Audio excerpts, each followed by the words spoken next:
வணக்கம் மக்களே. தமிழ்நாட்டுல சபரிமலை சீசன் நவம்பர்ல ஆரம்பிச்சு ஜனவரி மாசம் வரைக்கும் கண்டினியூ ஆகும். இந்த சீசன்ல நம்ம தமிழ்நாட்டுல இருந்து பரவலான மக்கள் சபரிமலைக்கு விரதம் இருந்து மாலை அணிஞ்சிட்டு போய் சாமி தரிசனம் செஞ்சுட்டு வருவாங்க. பெரும்பாலான ஆண்களும் ஒரு சில குழந்தைகளும் சில வயதான பெண்மணிகளும் மாலை அணிஞ்சிட்டு போறது வழக்கமா இருக்கும். இப்படி சபரிமலைக்கு மாலை போட்டுட்டு விரதம் இருக்கிற நேரத்துல பக்தர்கள் அதிகாலை நேரத்துல எந்திரிச்சு பச்சை தண்ணியில குளிச்சுட்டு பஜனையில ஈடுபடுவாங்க. கடுமையான விரதத்தை கடைபிடிப்பாங்க. மது அருந்த மாட்டாங்க, புகைப்பிடிக்க மாட்டாங்க, அசைவ உணவு சாப்பிட மாட்டாங்க. மத்தவங்க கிட்ட பேசும்போது கூட சாமி சாமின்னு சொல்லிதான் பேசுவாங்க.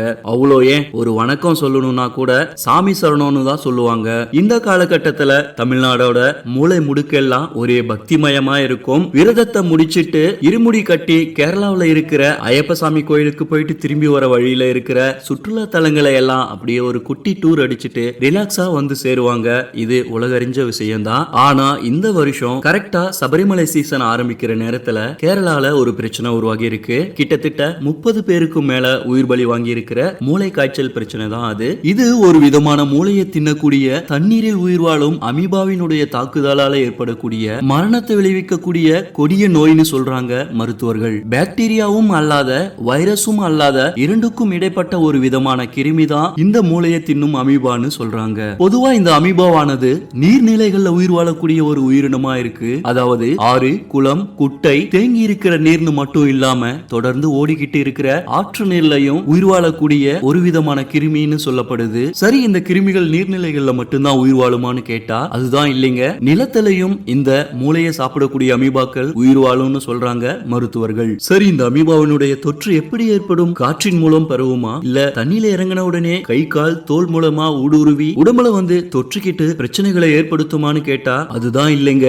இந்த அமீபாவினுடைய தொற்றானது காற்றின் வழியாகவோ அல்லது தண்ணியில கை கால் வச்ச உடனே மனித உடம்புக்குள்ள ஊடுருவி பிரச்சனைகளை ஏற்படுத்தாது. வேற எப்படிதான் இந்த கிருமி பரவும்னு மருத்துவர்கள் கிட்ட பேசும்போது மருத்துவர்கள் இது குறித்து என்ன சொல்றாங்கன்னா, இந்த விதமான அமீபாக்கள் உயிர் வாழக்கூடிய நீர்நிலைகள்ல ஒரு மனிதர் இறங்கி தலைய நினைக்காம கழுத்து வரைக்கும் மூழ்கி குளிச்சாலும் எந்த விதமான பிரச்சனையும் வராது. ஆனா எப்போ தலை வரைக்கும் முழுசா தண்ணியில மூழ்கி குளிக்கிறோமோ அப்போதான் பிரச்சனை ஏற்படும்னு சொல்றாங்க. இந்த கிருமியானது மனித உடம்புக்குள்ள ஊடுருவி செல்ல வாய்ப்பு இருக்குன்னு சொல்றாங்க. அது எப்படி கழுத்து வரைக்கும் முழுகி குளிக்கும் போது தொற்றிக்கொள்ளாத கிருமி தலைக்கு முழுகும் போது மட்டும் தொற்றிக்கொள்ளுமா என்ன அப்படின்னு கேட்க தோணும். அதுக்கு மருத்துவர்கள் என்ன மாதிரி விளக்கம் கொடுக்கறாங்கன்னு பார்த்தா, இந்த அமீபாவினுடைய தன்மை என்னன்னா, பொதுவா இந்த கிருமியானது மனிதர்களுடைய தோல் வழியாவோ கை கால் மற்றும் வாய் வழியாவோ ஊடுருவி சென்று மனிதர்களுக்குள்ள பாதிப்புகளை ஏற்படுத்துறது இல்ல. மாறாக மனிதர்களுடைய மூக்கு துவாரங்கள் வழியா உள்நுழைஞ்சு மூக்குனுடைய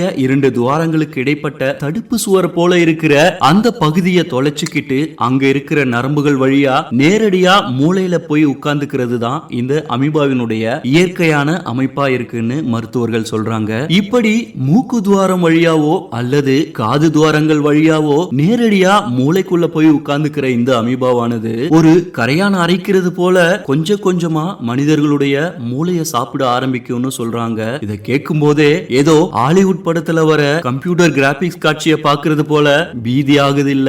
ஆமாங்க, அந்த அளவுக்கு கொடிய விளைவுகளை ஏற்படுத்தக்கூடிய ஒரு கிருமி தாங்க இந்த மூளையை சாப்பிடக்கூடிய அமீபா. சரி, தெரிஞ்சோ தெரியாமலோ இந்த அமீபாவினுடைய தொற்று ஏற்பட்டுருச்சு. அதை எப்படி கண்டுபிடிக்கிறது, அதனுடைய அறிகுறிகள் எப்படி இருக்கும்னு கேட்கும்போது, குறிப்பிட்ட மூளையை தின்னக்கூடிய இந்த அமீபாவின் இன்குபேஷன் காலம்ங்கிறது 2 நாள் முதல் 14 நாட்கள் வரை இருக்கும்னு மருத்துவர்கள் சொல்றாங்க. இந்த இன்குபேஷன் காலம்னா என்னன்னு பார்த்தா, உதாரணத்துக்கு ஒரு கோழி முட்டையிட்டு அந்த முட்டையை அடைக்காத்து அந்த முட்டையை பொறிச்சு அதுல இருக்கிற கோழி குஞ்சு வெளியே வர வரைக்கும் இருக்கிற அந்த இடைப்பட்ட காலத்தை தான் இன்குபேஷன் காலம்னு சொல்லலாம். அதன் அடிப்படையில பார்த்தா இந்த அமீபாவானது ஒரு மனிதனுடைய மூளையை சென்றடைஞ்சு அங்க தங்கி வளர்ந்து அது ஏற்படுத்துற விளைவுகளை மனிதர்கள் உணர்ந்து கொள்வதற்கு கிட்டத்தட்ட 2 நாள் முதல் 14 நாட்கள் வரை ஆகும்னு மருத்துவர்கள் சொல்றாங்க. அதாவது ஒரு சிலருக்கு இதனுடைய அறிகுறிகள் 3 நாட்களிலோ 5 நாட்களிலோ தெரியலாம். ஒரு சிலருக்கு 8 நாட்கள் 10 நாட்கள் கூட ஆகலாம். ஒரு சிலருக்கு 14 நாட்கள் வரை கூட எடுத்துக்கலாம்னு தெரிய வருது. சரி, இந்த அமீபாவால பாதிக்கப்பட்டா அதனுடைய அறிகுறிகள் வெளிப்பட 2 to 14 நாட்கள் ஆகும்னு சொல்லியாச்சு. அப்படி இந்த அமீபாவால பாதிக்கப்பட்டவங்களுக்கு ஏற்படக்கூடிய அறிகுறிகள் எப்படிப்பட்டவைகளா இருக்கும், எந்த விதமான அறிகுறிகளை வச்சு நம்மள குறிப்பிட்ட இந்த அமீபா தான் தாக்கி இருக்குன்னு கண்டுபிடிக்கிறது அப்படின்னு கேட்கும்போது மருத்துவர்கள் என்ன சொல்றாங்கன்னா, தலைவலி தலைவலி ஏற்படுறது மூலமா இதனுடைய அறிகுறிகள் வெளிப்பட ஆரம்பிக்கும்னு சொல்றாங்க. பொதுவா நமக்கு தலைவலி வந்தா நாமளா மெடிக்கல்ல போய் ஒரு தலைவலி மாத்திரை வாங்கி சாப்பிடுவோம். அதையும் மீறி அப்படியே மருத்துவர் கிட்ட போனாலும் உடனடியா சிடி ஸ்கேனோ எம்ஆர்ஐ ஸ்கேனோ எடுத்து தலைவலிக்கு என்ன காரணம்னு பார்க்க மாட்டாங்க. அதனால இந்த தொற்று ஏற்பட்ட உடனே இதை கண்டுபிடிக்கிறது மிக கடினமான காரியம்னு சொல்றாங்க. தொற்று ஏற்பட்ட ஒரு மனிதருடைய மூளைய கிட்டத்தட்ட பாதி அளவு சாப்பிட்டு முடிச்ச பிறகுதான் இதனுடைய அறிகுறிகள் தீவிரமா வெளிப்படும்னு சொல்றாங்க. அதனாலதான் இது ஒரு ஆபத்தான தொற்றுன்னு மக்கள் அரசாங்கத்தால எச்சரிக்கப்படுறாங்க. ஒரு மனிதருடைய மூளைக்குள்ள ஊடுருவி சென்ற இந்த அமீபாவினுடைய தாக்குதல்கள் தீவிரமடையும் போது தலைவலி, தலை சுற்றல், குமட்டல், வாந்தி, நடக்கும்போது தடுமாற்றம், பேசும்போது உளறுதல், நிலைத்தன்மையற்ற தாறுமாறான சிந்தனைகள், குழப்பமான மனநிலை போன்ற தீவிரமான அறிகுறிகள் ஏற்பட்ட உடனேயே கோமாவிற்கு செல்லக்கூடிய ஆபத்து நிறைந்த தொற்றுன்னு மருத்துவர்கள் எச்சரிக்கிறாங்க.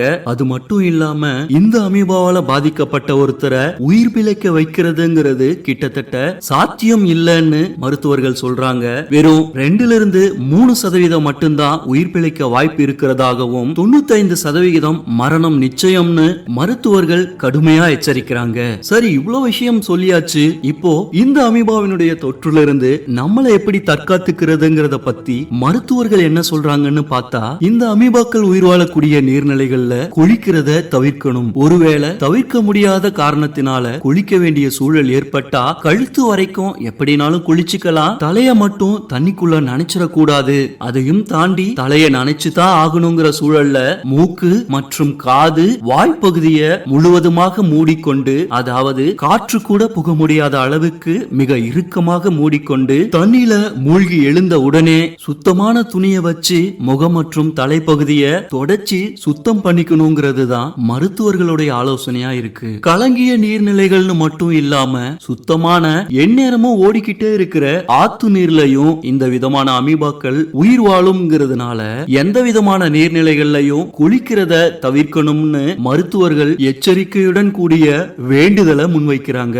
மேலும் நீச்சல் குளங்கள்ல குளிக்கிறத தவிர்க்கணும்ங்கிறதும், குடிக்கிறதுக்காக பயன்படுத்துற நீரை நல்லா கொதிக்க வச்சு ஆற வச்சு குடிக்கணும்ங்கிறதும் மருத்துவர்களுடைய அறிவுரையா இருக்கு. இந்த மாதிரியான எச்சரிக்கைகளை எல்லாம் சுற்றுலா பயணிகளும் ஐயப்ப பக்தர்களும் எந்த அளவுக்கு தீவிரமா எடுத்துப்பாங்கன்றது உண்மையிலே ஒரு கேள்விக்குறிதாங்க. ஒருவேளை கேரளாவுக்கு சுற்றுப்பயணம் போயிட்டு வந்த பிறகோ அல்லது சபரிமலைக்கு போயிட்டு வந்த பிறகோ சளி, காய்ச்சல், தலைவலின்னு உடல் உபாதைகள் ஏற்பட்டா உடனடியா மருத்துவர்களை சென்று பார்க்கணும்னு அந்த சமயத்துல இந்த மாதிரி கோயில் குளத்திலேயோ நீர்நிலைகள்லயோ குளிச்சங்கிற உண்மையை மருத்துவர்கள் கிட்ட வெளிப்படையா சொல்லணும்ங்கிறதும் மருத்துவர்களுடைய வேண்டுகோளா இருக்குதுங்க. எது எப்படி இருந்தாலும் நாம நல்லா இருந்தா நம்மளையும் பார்த்துக்கலாம், நம்ம குடும்பத்தையும் பார்த்துக்கலாம். இன்னும் பல வருஷங்களுக்கு கோயில் குளம்னு சுத்தி வரலாம். ஆனா நாமளே இல்லாம போயிட்டா சாமியும் பார்க்க முடியாது, நம்ம குடும்பத்தையும் பார்க்க முடியாதுன்ற விழிப்புணர்வு கோயிலுக்கு போற பக்தர்களுக்கு மட்டும் இல்லாம நாட்டு மக்கள் அனைவருக்குமே இருந்தா அது நமக்கும் நல்லது, நாட்டுக்கும் நல்லதுங்க. இந்த வீடியோ உங்களுக்கு பிடிச்சிருந்தா லைக் பண்ணுங்க, கமெண்ட் பண்ணுங்க, சப்ஸ்கிரைப் பண்ணுங்க. மறக்காம ஃப்ரெண்ட்ஸ் அண்ட் ஃபேமிலிக்கு ஷேர் பண்ணி விடுங்க. அப்படியே ஹைப் பண்ணியும் விட்டுடுங்க நண்பர்களே. மீண்டும் ஒரு வீடியோல சந்திக்கலாம். நன்றி.